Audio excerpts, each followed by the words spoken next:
ಅದೇ ರೀತಿ ನಮ್ಮ ಶಿಕ್ಷಣವನ್ನ ಅವತ್ತು ಬಹಳ ಒಳ್ಳೊಳ್ಳೆ ಶಿಕ್ಷಕರಿದ್ದು, ಮ್ಯಾನೇಜ್ಮೆಂಟ್ ಕೂಡ ಹಂಗೆ ಅದ್ಭುತವಾಗಿ ಮ್ಯಾನೇಜ್ಮೆಂಟ್ ಇತ್ತು. ಆದ್ರಿಂದ ಇವತ್ತು ಸಾವಿರಾರು ಜನ, ಇವತ್ತು ಲಕ್ಷಾಂತರ ಜನ ವಿದ್ಯಾರ್ಥಿಗಳನ್ನ ಉತ್ಪಾದನೆ ಮಾಡಿದೆ ಇದು ಗ್ರಾಮಾಂತರ ಆಂಜನೇಯ ಸ್ವಾಮಿ ಗ್ರಾಮಾಂತರ ಪ್ರೌಢಶಾಲೆ. ಆ ಪದ ಕೇಳಿದ್ರೆ ಸಾಕು ನಮಗೆ ಶಕ್ತಿ ಬರುತ್ತೆ. ಆಂಜನೇಯ ರೂರಲ್ ಸ್ಕೂಲ್ ಅಂದ ತಕ್ಷಣ ನಮಗೆ ಶಕ್ತಿ ಬರುತ್ತದೆ. ಅಂತ ಕ್ಷೇತ್ರ, ಅಂತ ಈ ಪವಿತ್ರವಾದ ಜಾಗದಲ್ಲಿ ನಮ್ಮಂತ ಬಡ ಮಕ್ಕಳಿಗೆ, ನಾವು ಒಂದು ಬಡತನದಲ್ಲಿ ಬಂದಿರೋದು, ನಾವೇನು ಯಾವ ಶ್ರೀಮಂತರಿಂದ ಬಂತಕ್ಕಂಥದ್ದಲ್ಲ. ಏನಾದ್ರೆ ನಮಗೆ ಈ ಭಾಗದಲ್ಲಿ ಏನು ನಮ್ಮ ಶಿರಾ ತಾಲೂಕಿನ ಬರದ ನಾಡು, ಇವತ್ತೇನೋ ಬರದ ನಾಡು, ಅಲ್ಲಲ್ಲಿ ಸ್ವಲ್ಪ ನೀರನ್ನ ಇವತ್ತು ಏನೋ ಇದ್ರ ಮೂಲಕ ಸಂಕಲ್ಪ ಮಾಡಿ ಇವತ್ತು ನೀರು ಕೂಡ ತಾಲೂಕಿಗೆ ಎಂಟರ್ ಆಗಿದೆ. ಮುಂದಿನಲ್ಲಿ ಕೂಡ ಸಮಸ್ತ ಏನು ನಮ್ಮ ತಾಲೂಕನ್ನ ನೀರಾವರಿ ಮಾಡಬೇಕೆಂಬ ಸಂಕಲ್ಪ ನಮ್ಮಲ್ಲೂ ಕೂಡ ಇದೆ. ಅದನ್ನ ಮುಂದಿನ ದಿನಗಳಲ್ಲಿ ಆ ಪಂಚಭೂತಗಳ ಶಕ್ತಿ ಮತ್ತು ಶಿರಾ ತಾಲೂಕಿನ ನಾಗರಿಕರ ಸಂಕಲ್ಪ ಏನಿದೆ ನೋಡ್ಕೊಂಡು, ಏನು ನಮ್ಮ ಆಸೆ ಇದೆ, ನನಗೇನು ಶಿಕ್ಷಣವನ್ನ ಕೊಟ್ಟಂತ ಜಾಗ, ಅನ್ನವನ್ನ ಕೊಟ್ಟಂತ ಜಾಗ, ನಮ್ಮ ಜನ್ಮವನ್ನ ಕೊಟ್ಟಂತಹ ಹೋಬಳಿ ಹುಲಿಕುಂಟೆ ಹೋಬಳಿ. ಹುಲಿಕುಂಟೆ ಹೋಬಳಿ ಅಥವಾ ನಮ್ಮ ಶಿರಾ ತಾಲೂಕಿನ ಜನ ಅದ್ಭುತವಾದ ಜನ. ಯಾರೇ ಬರಲಿ ಅವ್ರನ್ನ ಸ್ವೀಕರಿಸಿ ಅವ್ರನ್ನ ನಂಬುತ್ತಾರೆ. ನಮ್ದಂತ ಜನ ಎಷ್ಟು ಜನ ನಮಗೆ ತಾಲೂಕಿಗೆ ಅನುಕೂಲ ಮಾಡಿದರೋ ಕೊಡ್ರೆ ಗೊತ್ತಿಲ್ಲ.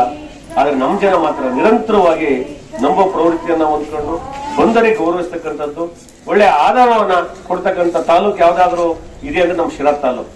ಹಣವನ್ನ ಮೆಡಿಕಲ್ ಸ್ಟೋರ್ಗೆ, ಡಾಕ್ಟರ್ಗೆ ಕೊಡ್ಬೇಕಾಗುತ್ತೆ.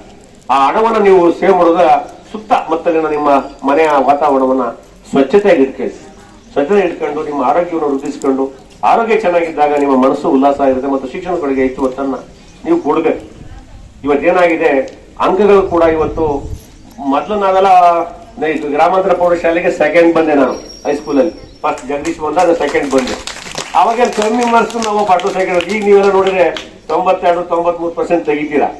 ಬಹಳ ಇದು ಇದೆ, ಕಾಂಪಿಟೇಷನ್ ಜಾಸ್ತಿ ಇರೋದ್ರಿಂದ, ನೀವು ಕಾಂಪಿಟೇಷನ್ ಯುಗ ಇವತ್ತು ಸ್ಪರ್ಧಾತ್ಮಕ ಯುಗ ಇರೋದ್ರಿಂದ ನೀವೆಲ್ಲ ಹೆಚ್ಚು ಅಂಕದ ಜೊತೆಗೆ ನೀವು ಸಂಸ್ಕಾರವನ್ನ ಜೋಡಿಸ್ಕೊಂಡಿದೆ ಆದ್ರೆ ನಿಮ್ಮ ಮುಂದಿನ ಭವಿಷ್ಯ ಬಹಳ ಉಜ್ವಲವಾಗಿರುತ್ತೆ, ಬಹಳ ಚೆನ್ನಾಗಿರುತ್ತೆ. ಅದರಿಂದ ಇವತ್ತೇನೇ ಆಗ್ಲಿ ಅವ್ರು ಹೇಳಿ ಇವ್ರು ಹೇಳೋದಕ್ಕಿಂತ ಮುಂಚೆ ನೀವೇ ಮನುಷ್ಯರಾಗಿ ಮನುಷ್ಯತ್ವದ ಕಡೆಗೆ ಹೆಚ್ಚು ಗಮನವನ್ನು ಕೊಡುವ ಮೂಲಕ ಎಲ್ಲಾ ಧರ್ಮದ, ಎಲ್ಲಾ ವರ್ಗದ ಜನರು ಸಹಬಾಳ್ವೆಯಾಗಿ ಬಾಳ್ತಕ್ಕಂಥದ್ದು ಅದು ನಮ್ಮ ಶಿರಾ ತಾಲೂಕಿನ ಸಂಸ್ಕೃತಿ ಅಷ್ಟೇ.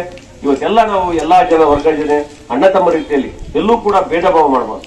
ಸಂವಿಧಾನದ ಆಶಯ ಅಷ್ಟೇ, ಎಲ್ಲಾ ವರ್ಗದ ಜನ, ಎಲ್ಲಾ ಧರ್ಮದ ಜನ, ಎಲ್ಲಾ ಜಾತಿಯ ಜನ ಅಣ್ಣ ತಮ್ಮ ರೀತಿಯಲ್ಲಿ ಬಾಳ್ಲಿ, ಇದು ದೇಶ ಪ್ರಬುದ್ಧತೆಯಿಂದ ಸ್ವತಂತ್ರವಾಗಿ ಇರಲಿ ಅಂತೇಳಿ ಸಂವಿಧಾನ ರಚಿಸಿದ ಮೂಲಕ ಇವತ್ತು ನಮ್ಮ ದೇಶ ಬಹಳ ಚೆನ್ನಾಗಿ, ಎಷ್ಟೇ ವಿವಿಧ ಸಂಸ್ಕೃತಿ, ಸಂಸ್ಕಾರ, ಆಚಾರ, ವಿಚಾರ, ಭಾಷೆಗಳು ಬೇರೆ ಇದ್ರೂ ಕೂಡ ದೇಶದಲ್ಲಿ ಎಲ್ಲ 30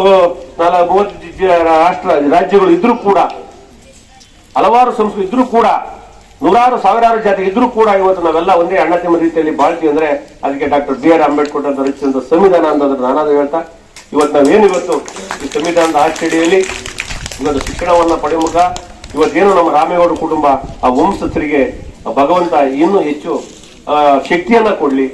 ಅವರೆಲ್ಲ ಏನು ನಮ್ಮ ನೆಂಟರುಗಳೆಲ್ಲ ಒಂದಾಗಿ ಶಿಕ್ಷಣ ಸಂಸ್ಥೆಯನ್ನ ಹೆಚ್ಚು ಉನ್ನತ ರೀತಿಗೆ ಬೆಳೆಸಲಿ. ಅವ್ರ ಜೊತೆ ನಾನು ನನ್ನ ಉಸಿರಿನವರೆಗೂ ಈ ಶಿಕ್ಷಣ ಸಂಸ್ಥೆ ಇರ್ತೇನೆ. ಬಟ್ ನಾನು ಸ್ವತಃ ಸಾಯುವಾಗ ಕೂಡ ನನ್ನ ಮಕ್ಕಳಿಗೆ ಕೂಡ ಹೇಳಿ, ಯಾವುದೇ ಕಾರಣಕ್ಕೂ ಆಂಜನೇಯ ಸ್ವಾಮಿ ಸಂಸ್ಥೆಯನ್ನ ಕೈ ಬಿಡಬೇಡಿ, ನಿಮ್ ಕೈಲಾದ ಸೇವೆ ಮಾಡಿ ಅಂತ ಹೇಳ್ತಾ, ಮುಂದಿನ ದಿನಗಳಲ್ಲಿ ಆ ಭಗವಂತ ಏನು ನನಗೆ ಶಕ್ತಿಯನ್ನು ಕೊಡ್ತಾನೆ, ಶಕ್ತಿಯನ್ನು ಕೂಡ ಈ ಸಂಸ್ಥೆ ಜೊತೆ ಇತ್ತು. ಇಂಥ ಹಲವಾರು ಸಂಸ್ಥೆ ಅವ್ರನ್ನ ಕಟ್ಟಿದೆ ಆದ್ರೆ ಅವ್ರಿಗೆ ನನ್ನ ಸಹಕಾರವನ್ನ ಮಾಡ್ತೇನೆ. ಮತ್ತು ಅವರ ಆಶೀರ್ವಾದ ಏನು ನಮ್ಮ ಮಾಮೂಲ ಆಶೀರ್ವಾದ, ಗೌರ್ನರ್ ಕುಟುಂಬದ ಆಶೀರ್ವಾದ ಇದೆ. ಇವರು 4-5 ಕುಟುಂಬಗಳಿದೆ ತಾಲೂಕಲ್ಲಿ. ಆ 4-5 ಕುಟುಂಬ ನಮ್ಗೆ ಆಶೀರ್ವಾದ ಬೇಕು.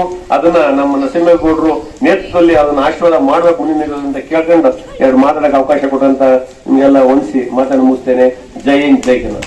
ಶಾಲೆ, ನಮ್ಮ ವಿದ್ಯಾರ್ಥಿಗಳು, ನಮ್ಮ ನೌಕರರು ಯಾರು ಹೋದ್ರೆ ಅವ್ರಿಗೆ ಸ್ಪಂದಿಸ್ತಕ್ಕಂತ ಒಂದು ಏಕೈಕ ಮನಸ್ಸುಳ್ಳವರು. ನಾವು ಸುಮ್ನೆ ಹಿಂಗೆ ಫೋನ್ ಮಾಡಿದೆ, ಸರ್ ಹಿಂಗೆ ಪ್ರತಿ ವರ್ಷ ಕೊಡುತ್ತಾ ಇದ್ರಿ ಏನ್ ಸರ್ ಅಂತಂದ್ರೆ, ಬಾರಪ್ಪ ಯಾವಾಗ ಬರ್ತೇ ಬಂದು ತಗೊಂಡೋಗು ಅಂತ ಹೇಳಿ ಹೇಳಿದ್ರು. ಅಂತ ಪುಣ್ಯಾತ್ಮರು ಇವತ್ತು ಸಿಗೋದಿಲ್ಲ. ಯಾಕೆಂದ್ರೆ ನಮ್ಗೆ ಪ್ರತಿ ವರ್ಷ ನಂದು ಯೂನಿಫಾರ್ಮ್ ಏನೈತೆ ನಾನು ಮಾಡ್ಕೊಡ್ತೀನಿ ಬಿಡ್ರಿ ಅಂತ ಹೇಳಿ ಹೇಳ್ತಕ್ಕಂಥ ವ್ಯಕ್ತಿ ಅಂದ್ರೆ ನಮ್ಮ ಡಾಕ್ಟರ್. ಯಾಕೆಂದ್ರೆ ಕೆಲವ್ರಿಗೆ ಐದು ಕೊಡೋದಕ್ಕೆ ಕೈ ಇಲ್ಲ, ದಾನ ಮಾಡೋದಕ್ಕೂ ಒಂದು ಕೈ ಬೇಕು.